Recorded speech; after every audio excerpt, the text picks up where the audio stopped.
dos, tres. Ahora ustedes ven que lo ahora sí se escucha, ¿cierto? Son una visita, chicas, así que no es necesario. Bueno, bienvenidos, gusto verlos. Espero que hayan tenido un lindo día. Nosotros tuvimos un buen día, tuve que ir a hablarle a una congregación de jóvenes a la escuela adventista, y de ahí fuimos a comer a un restaurante chino y comimos como chinos que iban a ser muertos esa noche. Estuvo muy bueno. Muy bien, vamos a seguir con el tema de la noche, porque no lo terminamos y pienso que es importante terminarlo. Anoche hablamos de las huellas digitales de Dios en el mundo natural. Y vimos de que hay bastante evidencia. Si se mira de una manera neutral y se usan nuestros poderes de percepción y de raciocinio, no es difícil llegar a la conclusión de que detrás del mundo natural hay un creador. Y vimos varios argumentos que se usan para poder presentar evidencia científica y entenderla desde otra perspectiva.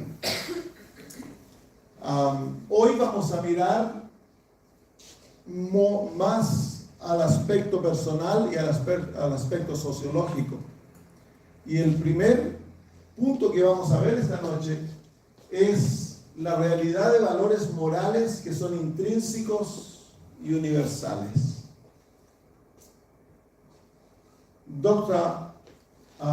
Andrew Coburn escribió: es increíble considerar que no importa el tiempo, la cultura, la ubicación geográfica o las personas, la ley moral ha sido universalmente reconocida.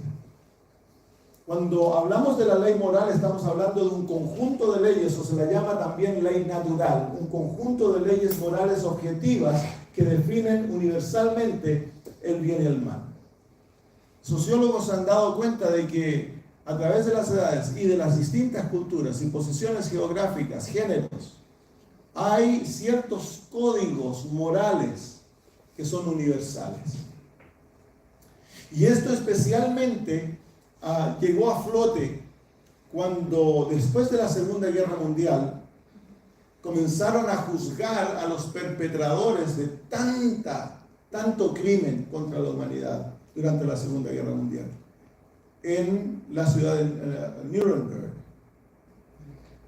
Por varios años se llevó a cabo este juicio, pero al principio confrontaban un problema bien grande, porque de acuerdo a la ley alemana, aquellos criminales de guerra no habían cometido ningún crimen, porque el gobierno de Hitler había sido legalmente escogido por el pueblo, y durante el reinado de Hitler pasaron leyes para ellos protegerse y cubrirse. Por lo tanto, todo lo que ellos hicieron fue legal. Entonces, ¿cómo ellos iban a juzgar a estos hombres y mujeres que mataron millones de personas? Y no tan solo los mataron, sino que en muchos casos los torturaron terriblemente cuando se lee aquella historia. ¿Cómo los iban a juzgar? Entonces, comenzaron a buscar una manera de poder traer juicio y llegaron a la conclusión de que la única manera que podrían juzgarlos es a través de la ley natural. Entonces, en aquel estudio, en la preparación de los juicios, se publicó y los Nuremberg se estableció en la ley moral universal. Y se reconoció que hay principios morales que están escritos en la mente del ser humano en forma innata y que se reconoce en forma universal. Y es por eso entonces que a los crímenes de estos criminales de la Segunda Guerra Mundial se los llamó crímenes contra la humanidad. ¿Por qué? Porque habían violado la ley universal, los principios morales universales. Y se los pudo condenar. Y muchos de ellos fueron condenados a cadenas perpetuas, otros fueron puestos a muerte. Entonces, hemos de comprender que todos tenemos un conjunto universal que es innato de valores morales con los que nos identificamos, con lo que identificamos lo correcto y lo incorrecto, el bien y el mal. Porque es que en todas las culturas, a excepciones de algunas, pero en la gran mayoría de culturas el robar es considerado un crimen. Porque es que en la gran mayoría de las culturas el adulterio es considerado algo negativo. ¿De dónde vino eso? Y tú estudias y en la historia siempre se ha considerado. Siempre hay excepciones, pero estamos viendo que en la gran mayoría el flujo de la humanidad siempre ha considerado, hay ciertos valores que siempre se han considerado bueno y malo. ¿De dónde vino eso? ¿Quién lo implantó en el corazón humano? Uno de los grandes problemas para la evolución, probable el problema más grande que ellos encuentran para negar la existencia de un creador, es el asunto de la moralidad en la raza humana. ¿Por qué es que hay moralidad en nosotros y no en los animales? Si nosotros simplemente somos animales súper desarrollados.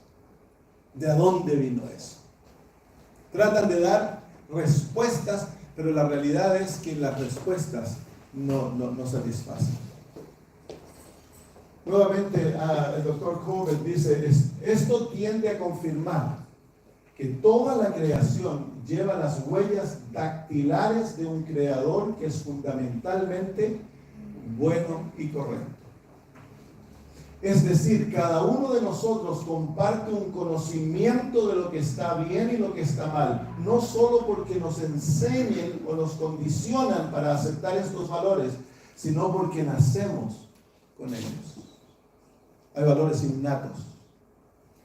Entonces, como veíamos anoche, que detrás de lo que vemos que nos habla de diseño, tiene que haber un diseñador.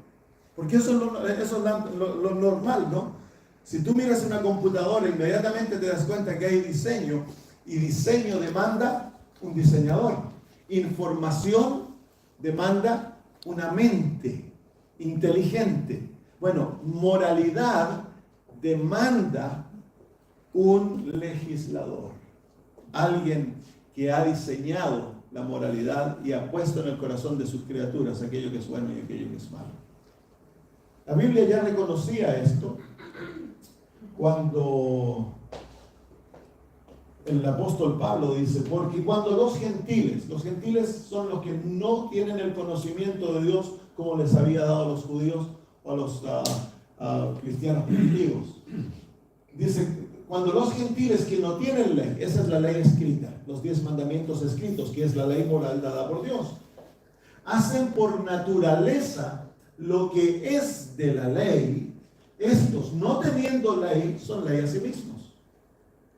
Mostrando ellos la obra de la ley, miren ahora cómo él habla, la obra de la ley escrita en sus corazones, dando testimonio su conciencia y sus pensamientos, acusándose o aún excusándose unos a otros. Entonces lo que el apóstol Pablo está diciendo es que en el corazón de todo ser humano hay principios morales establecidos que son naturales, y que aquellos principios morales establecidos en la conciencia del ser humano son lo que eventualmente nos va a juzgar. ¿Por qué es eso?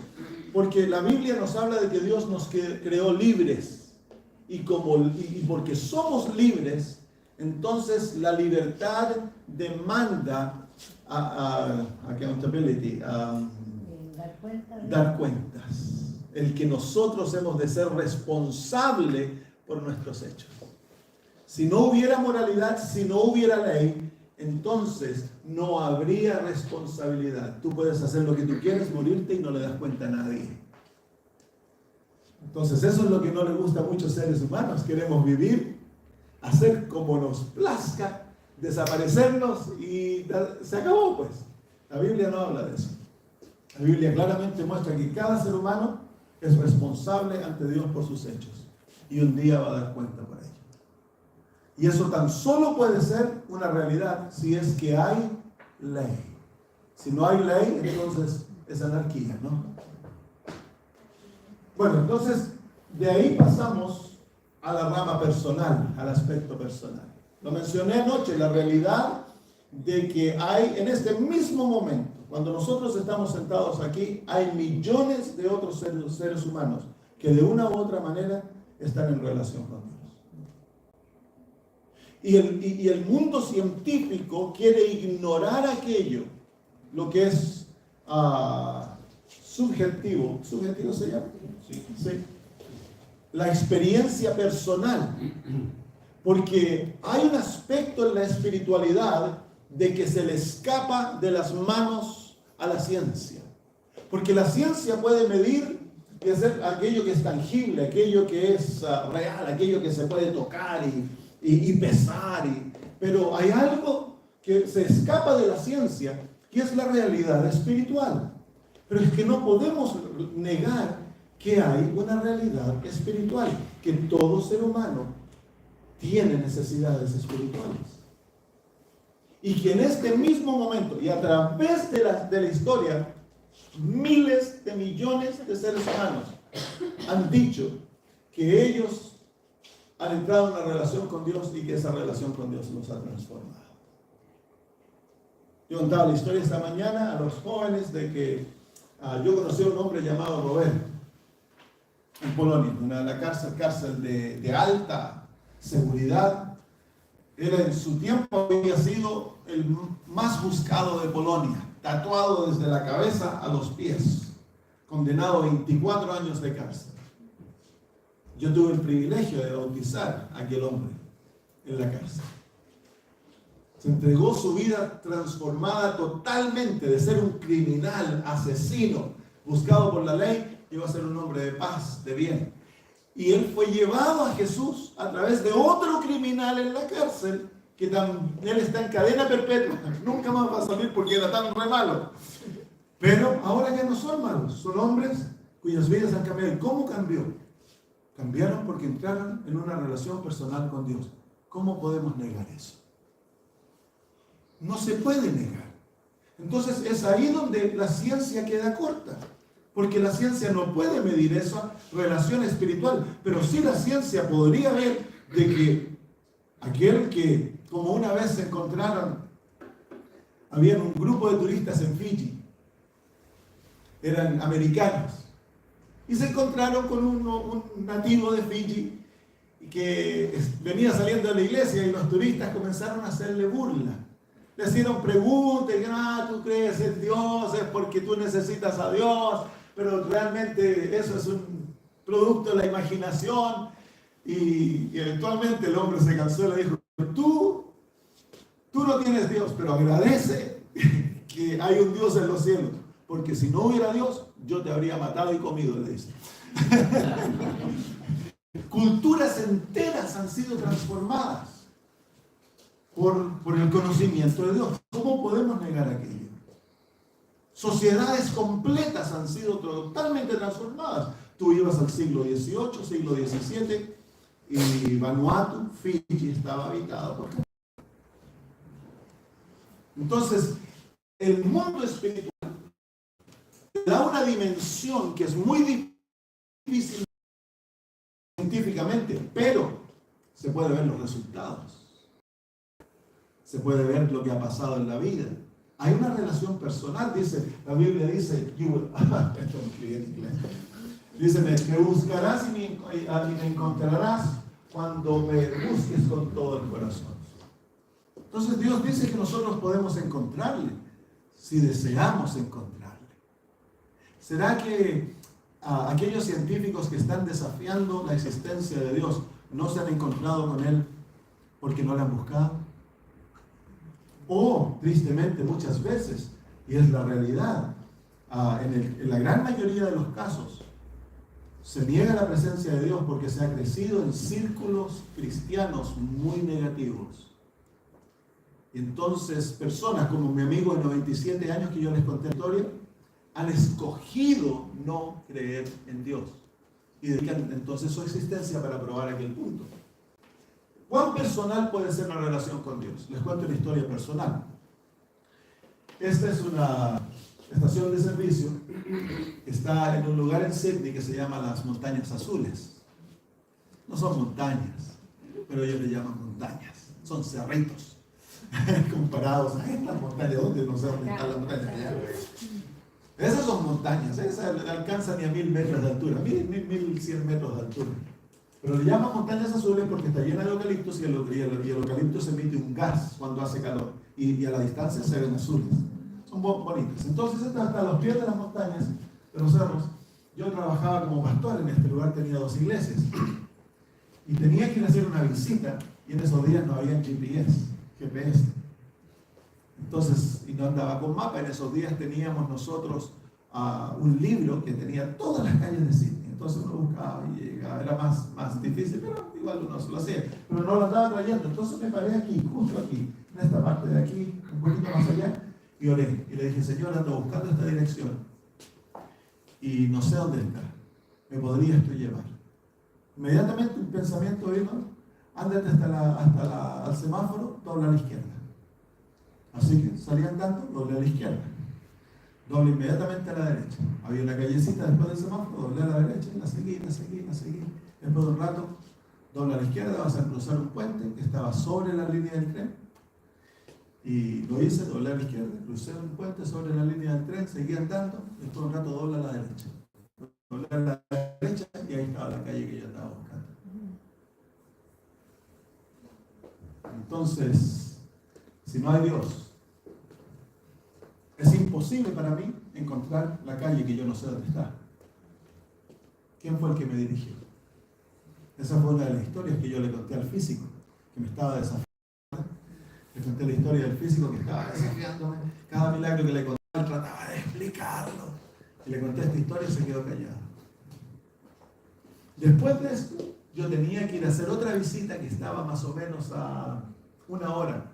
Más o menos sabía dónde en Sydney estaba eso. Me paré en la orilla de la calle y le dije, Señor, muéstrame dónde tengo que ir. Y el Señor una imagen vino de un cruce de calles con un semáforo. Y bueno, me dirigí hacia allá, manejé como 1 hora. Cuando llegué a ese semáforo estaba el cartel del suburbio. El suburbio, ¿cómo se llama aquí? De la comuna. De la comuna. Y era exactamente la comuna que yo estaba buscando. Entonces ahí dije, yo puedo encontrar la calle. Y me puse a buscar la calle y me perdí. Quedé perdido, no tenía idea dónde estaba. Así que me paré en la orilla de la calle nuevamente y le dije, Señor, estoy perdido. Quiero pedirte perdón porque creí que yo lo podía encontrar. Me podría sacar de aquí. Y el Señor me sacó y me guió hasta el portón de la casa que yo andaba buscando. Entonces, esas historias no son fuera de lo común en el mundo cristiano. Son historias, esto es espectacular, a mí no me pasa todos los días, pero es una realidad, yo lo viví y lo he vivido varias veces. Cuando uno escucha la voz de Dios y el Señor te guía. Entonces, hay evidencia que hay un Dios, y esa evidencia es tu relación cuando tú has orado y tus oraciones han respondido. Hoy día me contaban el milagro que una familia oró por una bebé que tenía un tumor. Y la familia oró y la bebé se desapareció y los doctores dijeron, no la bebé se desapareció, el tumor se desapareció y los doctores dijeron, bueno, se desvaneció el tumor. Pero es que ¿de dónde vino eso? Y esas historias se cuentan no de 1 o 2. En el mundo cristiano esas historias se cuentan de cientos de miles. Entonces, el libro de Salmos, Jeremías 31:3 dice, desde lejos el Señor se le apareció diciendo, con amor eterno te he amado, por eso te he traído con misericordia. El Dios de la Biblia, a la diferencia del Dios del Islam y de los dioses hindús y del budismo, el Dios de la Biblia es un Dios personal, es un Dios que desea ser nuestro amigo, es un Dios que desea caminar con nosotros, es un Dios que desea estar con nosotros en las buenas y en las malas, y muchas veces ese Dios interviene en nuestra realidad con milagros. Milagros es cuando ocurre algo que es fuera de la realidad cotidiana. Así Así que aquí hay otro pedazo de evidencia. Yo te puedo contar historia tras historia tras historia de personas que al conocer a Dios su vida se transformó totalmente. Y entre ustedes hay personas sentadas que pueden contar la misma historia. Cómo vivían y cómo al conocer a Dios, entrar en una relación personal con Él, su vida transformó totalmente. Eso es subjetivo, pero es real. No se puede negar, ¿cierto?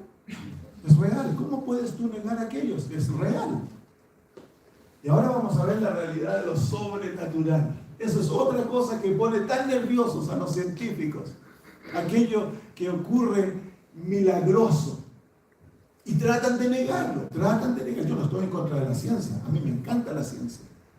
El estudio de la ciencia me encanta porque es maravillosa. La ciencia, Dios es un científico. La ciencia es una de las ramas que Dios nos ha dado para entender su mente, para ver su poder, su revelación. Es maravillosa. Pero la ciencia es limitada. Se nos ha presentado a nosotros en nuestros estudios, en la educación, como que la ciencia fuera omnisciente y omnipotente. No es verdad. La ciencia tiene un contexto de estudio y está limitada a aquello.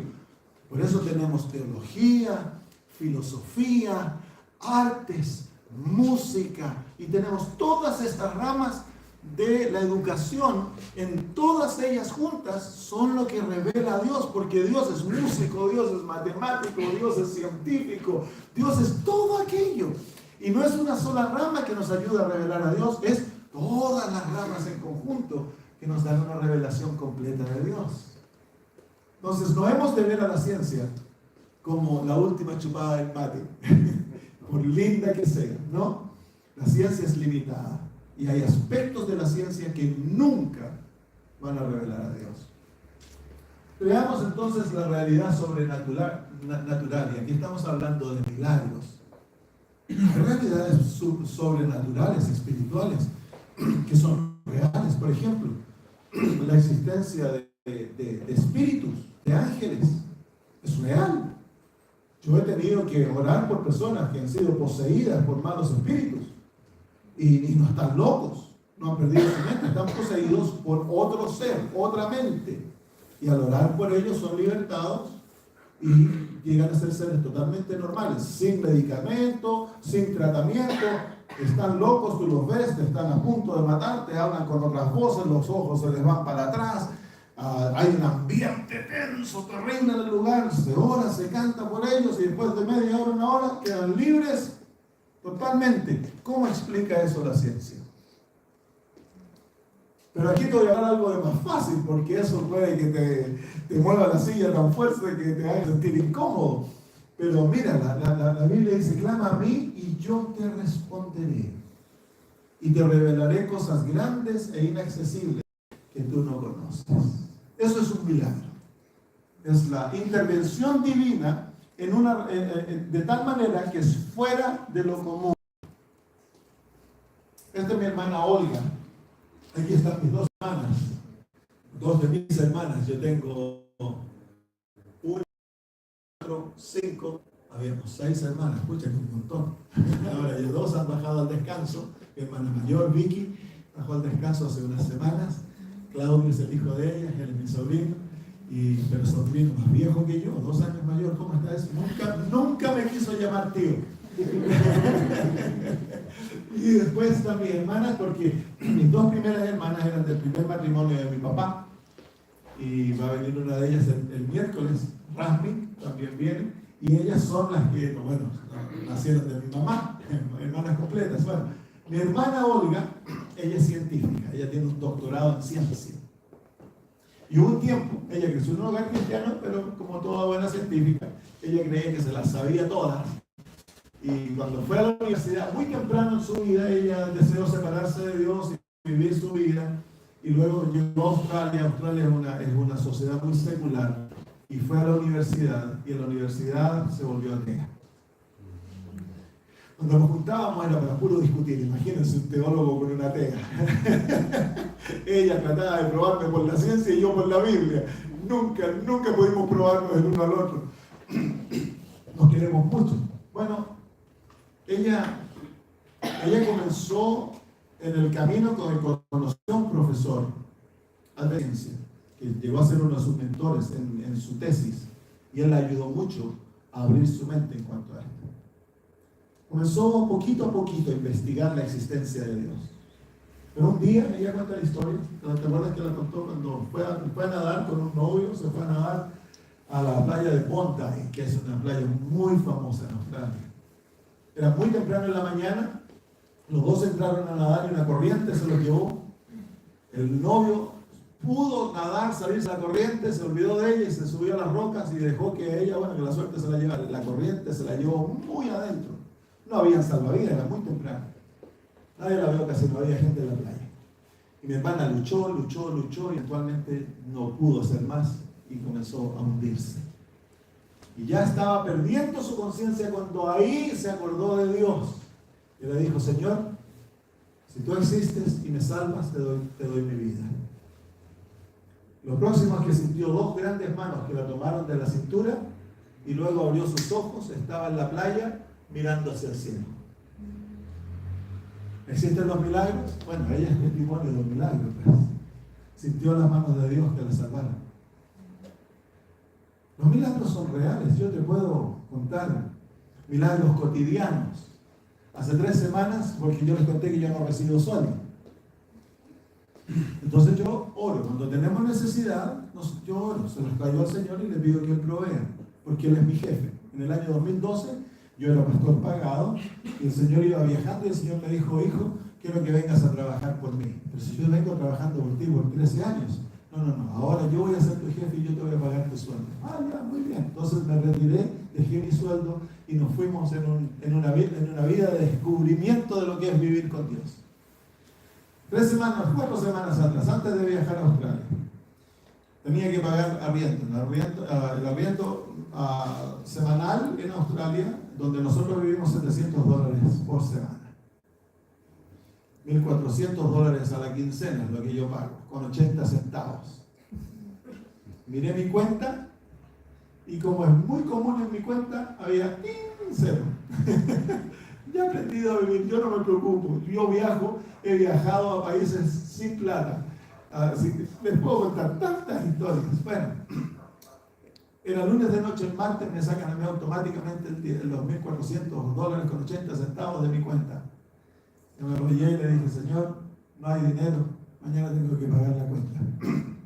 Te pido que por favor tú proveas.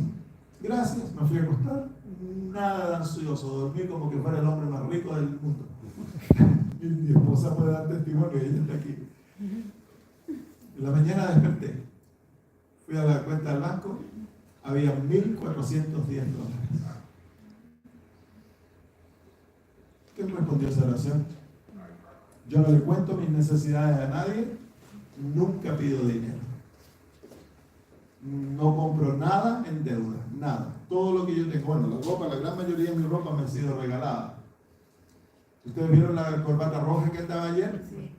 Al Señor hace unos días atrás le dije: Señor, a mí me gustaría tener una corbata roja. Que me regalaron una corbata roja en el último lugar donde yo prediqué, pero yo no les dije que quería la corbata roja. Y así uno aprende. Si Dios no es real, ¿quién paga nuestro arriendo? ¿Quién nos provee los vehículos? Cuando llega el tiempo de cambiar vehículos, más o menos los 320,000 kilómetros, el Señor me dice: ya, hijo, llegó la hora de cambiar vehículo. Y Él provee el dinero. Me andan mirando y cuando me ven dicen: ¡aleluya! ¿De dónde vienen esas cosas? Cuando uno camina con Dios, la vida es un milagro. Yo vivo de un milagro para el otro. Les podría contar cuando pasamos por la aduana. Les voy a contar, porque ese es fresquito. Ese es fresquito. Ese es bueno. Prediqué en Chajarí y el propósito era venir todos juntos. Si el Señor proveía para comprar una van, pero por más lo que hicieron ellos de tratar de vender su auto, no se pudo comprar un minibús para todos viajar juntos. Y alguien nos prestó un vehículo, pero él estaba en España y nos dijo: no se lo van a tener ningún problema. Y nos fuimos en el vehículo y llegamos a la aduana, los 2 autos. Llegamos a la aduana en el cruce de los Libertadores. a las 1:30 de la mañana, porque recién se abrió luego que había estado cerrado. Y nos paramos todos contentos, fuimos, presentamos nuestros pasaportes, todo ya, esto, y ahora fuimos donde la señora y dicen, ¿y ustedes tienen el permiso notarial para autorizarlos a cruzar este vehículo a Chile? No, si no es necesario, le dijimos nosotros, no, ustedes no pueden cruzar sin ese permiso notarial. No, sí, pero por favor, no, ustedes vayan a hablar con la aduana argentina, si ellos les dan permiso, ustedes cruzan. Fuimos, un rotundo no. Así que Ariel y Melissa se pusieron a llamar al hombre de España, tratar de encontrar una solución. Pasamos toda la noche, no dormimos ni una, yo creo que dormí como 5 minutos. Pero yo me fui al auto a orar.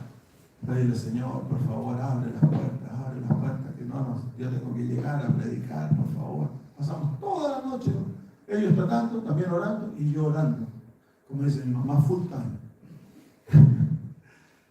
A las 9 de la mañana, ellos vienen como 8:30 y me dicen, no se ha solucionado nada. No hemos podido encontrar, nada se puede hacer. Ya vamos a ir a tratar otra cosa. Se fueron y a las 9 de la mañana me golpea la ventana. La señora que nos había dicho no podemos traer, me dice, tienen que salir de aquí. Nosotros estábamos en un lugar grande, inmenso. Y ahí no te dejan salir a no ser que tengas tus documentos todos estampados que te dieron autorización para entrar a Chile. A nosotros no nos revisaron el auto, teníamos fruta en el auto, como 7 kilos de miel en el auto.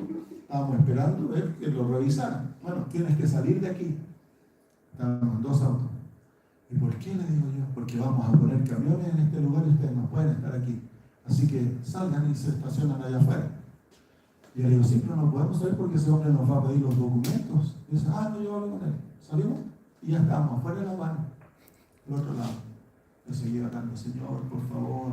Y de repente viene el pensamiento bien fuerte.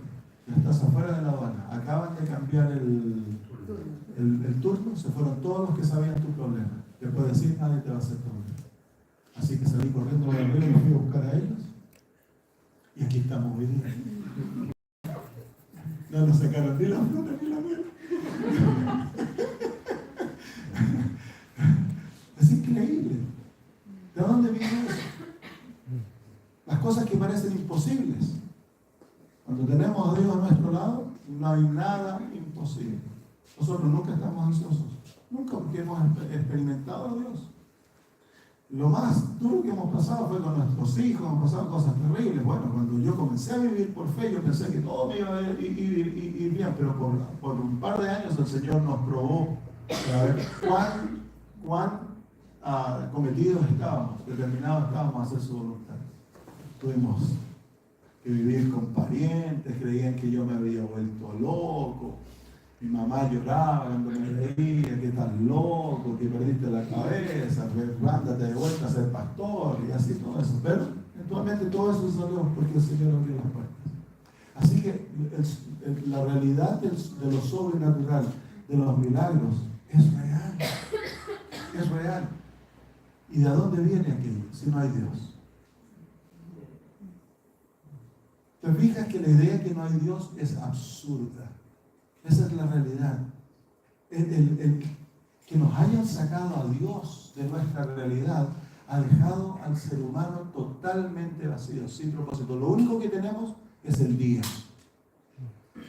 Para lo único que vivimos es para lo físico, para lo material, para esto, hoy. ¿Qué pasa más allá de la muerte? ¿Qué esperanza tienes cuando la vida se vuelve terrible? ¿Quién te puede ayudar? Entonces, ay Dios, es increíble. Ahora, el milagro más grande registrado en la historia es la resurrección de Jesús. Es un hecho histórico, yo te lo voy a mostrar ahora. La Biblia dice que cuando Jesús murió, Él murió por la raza humana, murió por ti y por mí. Ocurrió un cambio maravilloso en la cruz. Dios le dio a Jesús, que es nuestro creador, y todos nosotros venimos de Jesús. Dios le dio a Él como legado, porque Él lo escogió, nuestra maldad, nuestros pecados, y trató a Jesús como nosotros merecíamos tratar. Jesús murió lo que se llama la muerte eterna, donde no hay retorno. Hay 2 muertes en la Biblia. Está la muerte que todos morimos, de esa muerte todos resucitaremos para encontrarnos con el juicio. De la segunda muerte no hay retorno. Eso es el fin de todas las cosas. Jesús murió esa muerte por el pecado, para que tú y yo no tengamos que pagarla. Y la Biblia nos dice que en el tercer día, el día domingo de mañana, Jesús resucitó. El cristianismo está fundamentado en esa realidad de la resurrección. El apóstol Pablo dice que si Jesús no resucitó, nuestra fe es vana. El cristianismo sería simplemente mitos, historietas. ¿Resucitó Jesús? Hay evidencia bien fuerte en cuanto a la resurrección de Jesús, que son hechos históricos. ¿Tú sabías de que hay más evidencia para la existencia de Jesús que para la existencia de Julio César? Eso es evidencia fuera de los escritos bíblicos. ¿Sabías tú que la evidencia que se puede sacar de la historia, se puede recuperar los grandes hechos de la vida de Jesús sin necesidad de la Biblia? Es histórico. Jesús fue un ser histórico. Así que, si has escuchado por ahí que Jesús no existió, el que te lo dijo no sabe historia. Y la resurrección de Cristo, en realidad, mira, fue evidenciada por más de 500 personas.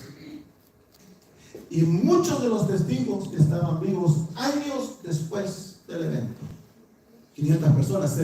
Cristo se apareció en una vez, el apóstol Pablo dice, a más de 500 personas. Y él, cuando estaba escribiendo a los Corintios, que fue 2 décadas después de la resurrección de Cristo, dice que habían aún muchos de ellos vivos. Los apóstoles testificaron públicamente de la resurrección el día domingo. Cuando Cristo resucitó, los apóstoles publicaron públicamente que él había resucitado y testificaron de esto en el lugar donde la muerte y la dicha resurrección de Cristo había ocurrido. Y mira, en presencia, ellos testificaron en presencia de los peores enemigos de Jesús, y ninguno falsificó el evento o produjo el cuerpo de Jesús. Los apóstoles estaban hablando en el templo. El ir al sepulcro de Cristo era una caminata de 15 minutos. Esa era la distancia que había entre el templo y el sepulcro de Jesús. 20 minutos para uno que caminaba con callos en los pies, 30 minutos. Todo el mundo que escuchó a los apóstoles testificar que Jesús había resucitado y que la tumba estaba vacía, todos fueron a ver la tumba.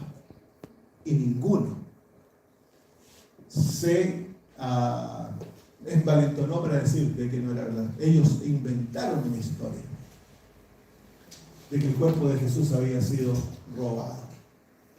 Pero los apóstoles romanos, los soldados romanos, ellos sabían que esa historia no era verdadera. ¿Dónde lo escondieron? ¿Cómo hubo gente que no vieron a los apóstoles acarreando el cuerpo? Si estaba lleno de gente. Jerusalén en esa fiesta tenía más de 1 millón de personas que estaban ahí de todas partes. Estaban acampando, viviendo en casas. ¿Cómo fue que nadie los vio? Jesús resucitó a la salida del sol, que había mucha gente despierta. ¿Dónde escondieron el cuerpo? Esto es un testimonio muy fuerte. Los judíos nunca han producido argumentos en contra de la resurrección. Los judíos, para negar la divinidad y el mesianismo de Jesús, usan argumentos en cuanto a su nacimiento, de que su mamá era de morales bajas, y ahí es donde atacan a Jesús, pero nunca en cuanto a su resurrección o a su existencia.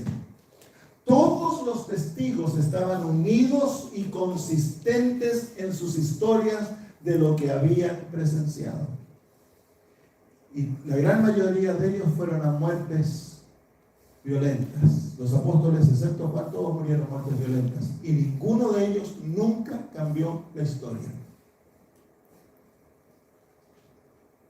Eso es fuerza, evidencia bien fuerte. ¿Estarías tú dispuesto a morir por una mentira? Por algo que tú sabes que es mentira. No por una ideología. Seres humanos están dispuestos a morir por ideologías porque ellos creen que es verdad y están dispuestos a dar su vida. Pero ¿estarías tú dispuesto a morir por algo que tú sabes, que tú lo inventaste y que es mentira, que nunca ocurrió? ¿Estarías dispuesto? No. Así que ahí está. La evidencia es muy fuerte. Y mira lo que algunos historiadores han escrito. Este es el profesor E.M. Rycroft, profesor de clásicos de la Universidad de Oakland. Él dice: afirmo ser historiador, mi enfoque de los clásicos es histórico y te digo que la evidencia de la vida, la muerte y la resurrección de Cristo está mejor autenticada que la mayoría de los hechos de la historia antigua. Debido a la fuerte evidencia, esto es escrito por otro autor, dice: debido a la fuerte evidencia de la tumba vacía, los estudiosos más recientes no lo niegan. D.H. Van Dalen ha dicho: es extremadamente difícil objetar la tumba vacía por motivos históricos. Aquellos que la niegan lo hacen sobre la base de suposiciones teológicas o filosóficas. Jacob Kremer, que se ha especializado en el estudio de la resurrección y es un crítico del Nuevo Testamento, ha dicho que con mucho la mayoría de los exegetas se aferran firmemente a la fiabilidad de las declaraciones bíblicas sobre la tumba vacía y enumera a 28 eruditos para respaldar su fantástica afirmación. Así que el creer que Cristo resucitó no es algo que gente ignorante hace, que cree mitos. No es así. Aquí hay otra declaración, dice: ¿qué explicación entonces ofrecen los críticos? Puedes preguntar. Craig nos dice que son autoconfesos sin ninguna explicación que ofrecer. ¿Cuál es la alternativa a la tumba vacía? Simplemente no hay una explicación natural plausible hoy en día para explicar que la tumba de Jesús está vacía. Si negamos la resurrección de Jesús, nos quedamos con un misterio inexplicable. La resurrección de Jesús no es tan solo la mejor explicación para la tumba vacía, es la única explicación. Así que la realidad de Jesús es real, es un milagro maravilloso. Y detrás de aquel milagro se encuentra otra realidad incluso más grande, que es la existencia de Dios. En esta presentación hemos tratado de buscar las huellas digitales de Dios en el mundo que nos rodea. Y yo te hago una pregunta: ¿hay huellas digitales en la existencia de Dios? Sí. Claro que sí. El problema no es si Dios existe o no existe. El problema es si nosotros deseamos entrar en una relación personal con Él. Ahí se encuentra el problema. Todo aquel que desee conocer a Dios de todo corazón se va a encontrar con la realidad de Dios. Y eso yo lo he experimentado personalmente y muchos otros yo he ayudado a que lleguen a conocer a Dios. Así que si puedes sacar algo de esta presentación, que era una que la dividí en dos, es de que el mundo en el que tú vives, tú no ves a Dios, pero el mundo en el que tú vives te ayuda a ver a Dios. Ahí ves sus huellas digitales.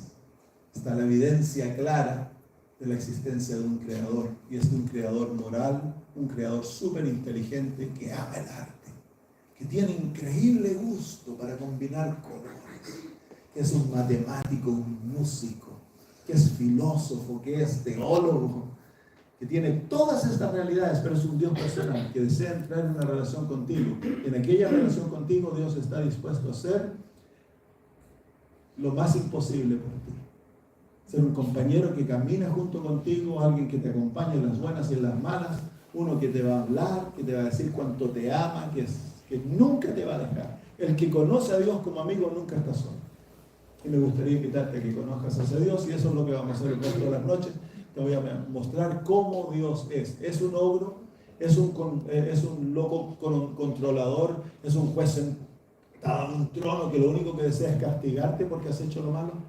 ¿O es Él un Dios de amor, compasivo, misericordioso? ¿Es el culpable del dolor y el sufrimiento? ¿Se va a deleitar en hacer sufrir Él? Veámoslo. Hay que hacer esas preguntas y hay que investigar lo que la evidencia dice. Y eso es lo que vamos a hacer el resto de las noches. Oremos. Querido Señor, te damos gracias por dejar tus huellas digitales en el mundo en que vivimos. Para aquel que desea encontrarte, la evidencia, Señor, es poderosa.